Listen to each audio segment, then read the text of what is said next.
This is Mehtab Ali. So आज हम शुरू करने जा रहे हैं नील बोहर के डिफेक्ट्स। नील बोहर साहब ने कुछ डिफेक्ट्स दिए थे, डिफेक्ट्स ऑफ नील बोहर्स। जो नील बोहर का एटॉमिक मॉडल था वो जस्ट ऐसे समझ लें कि वो सही था या ट्रू था ओनली फॉर हाइड्रोजन, या जो हाइड्रोजन जैसे एटम्स हैं दूसरे उनके लिए वो सही एटॉमिक मॉडल था। तो नंबर 1 लिखेंगे, defect number 1, the atomic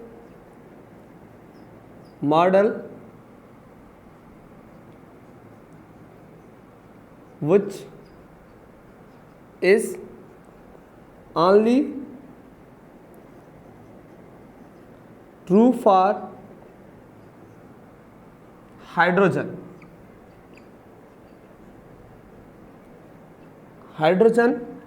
and like hydrogen atom and like hydrogen atom।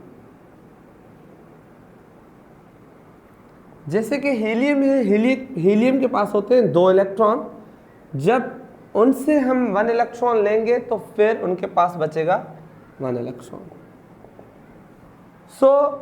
अभी ये हाइड्रोजन जैसा ही होगा क्योंकि इनके पास 1 इलेक्ट्रॉन है। जिनके पास भी 1 इलेक्ट्रॉन होगा उनके लिए ये वैलिड है, या ऐसे समझिए कि सही है। और इसके अलावा लिथियम का एटॉमिक नंबर 3 है, तो इनके पास 3 इलेक्ट्रॉन होते हैं, तो हम इनसे लेंगे 2 इलेक्ट्रॉन, तो फिर बचेंगे इनका बचेगा 1 इलेक्ट्रॉन, तो फिर भी ये जो है हाइड्रोजन जैसा हो जाएगा। आफ्टर दैट इसके अलावा बेरिलियम के पास कितने इलेक्ट्रॉन होते हैं? 4 से जब हम 3 लेंगे तो फिर बचेंगे इनके 1 इलेक्ट्रॉन। तो ऐसे जो एटम्स है जिनके पास 1 इलेक्ट्रॉन होगा उन पे ही ये वैलिड है, या ऐसे समझे कि उनके लिए ये ट्रू है। नंबर 1 ये डिफेक्ट्स था इसका, ठीक है। और लफ्ज़ों में हम लिख देते हैं कि मोनोवेलेंट जो होते हैं, मोनोवेलेंट इलेक्ट्रॉन्स उनके लिए, या एटम्स उनके लिए भी ये वैलिड है। Okay, number 1। नंबर 2, नील बोहर साहब ने अपने एटॉमिक मॉडल में वेव की बात ही नहीं की, लेकिन क्योंकि वेव जो एटम का इलेक्ट्रॉन होता है वो वेव होता है, तो इन्होंने वेव की कोई भी बात नहीं की, तो ये भी इसका डिफेक्ट था। Number 2, he cannot explain about wave nature of electron. इसका एक शागिर्द था जिसका नाम था डी ब्रोगली। उन्होंने अपनी हाइपोथेसिस में यही बात बताई कि इलेक्ट्रॉन जो होता है वो वेव नेचर में मूव करता है। और इससे पहले भी एक थ्योरी आई थी जो आइंस्टाइन ने दी थी। उन्होंने बताया था जो पार्टिकल्स होते हैं उनकी ड्यूल नेचर होती है, और जो ड्यूल नेचर होती है तो इलेक्ट्रॉन भी पार्टिकल है, तो पार्टिकल्स की ड्यूल नेचर की होने की वजह से उनको दोनों नेचर्स होनी चाहिए। कभी कभी पार्टिकल्स में मूव करता है इलेक्ट्रॉन इनके मुताबिक, और कभी कभी वेव में, जब वेव में मूव करता है तो उनकी वेव नेचर होगी जो है इलेक्ट्रॉन की, और जब वो पार्टिकल मूव करता है तो वो पार्टिकल नेचर, ठीक है। तो नील बोहर साहब ने वेव नेचर की बात ही नहीं की, उनका जो मॉडल था वो पार्टिकल नेचर पे दिया गया था। नंबर 3, इन्होंने जो है अनसर्टेनिटी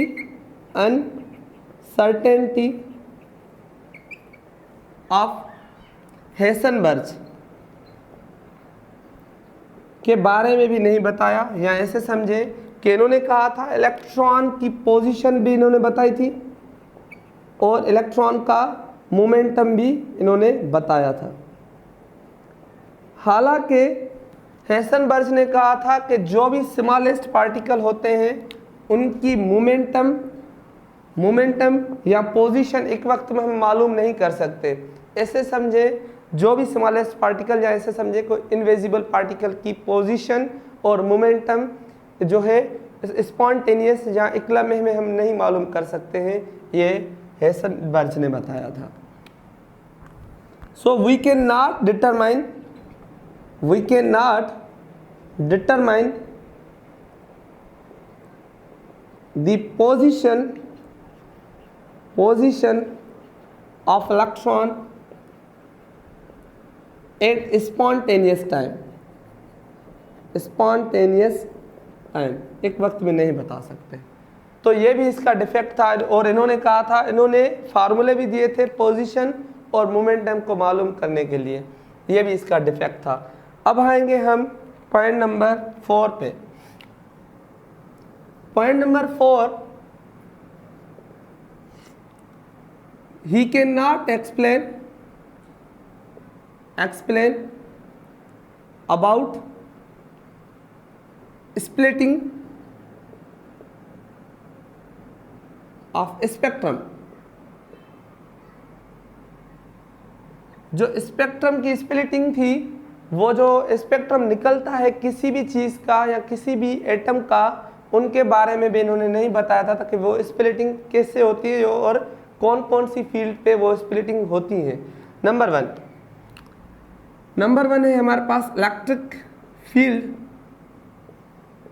जब इलेक्ट्रिक फील्ड ऐसे समझिए कि किसी भी एटम पे लगती है तो वो कोई ना कोई स्पेक्ट्रम निकालता है, इनके बारे में भी इन्होंने नहीं बताया था। एक दूसरा साइंटिस्ट है जिसका नाम है स्टार्क, उन्होंने बताया था, तो उन्होंने अपने नाम से दिया था स्टार्क इफेक्ट। और हमारे पास एक दूसरा साइंटिस्ट है जिन्होंने मैग्नेटिक फील्ड के बारे में बताया था, मैग्नेटिक फील्ड, जिसका नाम था जीमन। तो उन्होंने अपने नाम से ही इस इफेक्ट को ही बताया था, जीमन इफेक्ट। और ये जो चीज़ें थी उन्होंने नहीं बताई थी, किसने? नील बोर साहब ने। तो इनके एटॉमिक मॉडल को रिजेक्ट कर दिया था।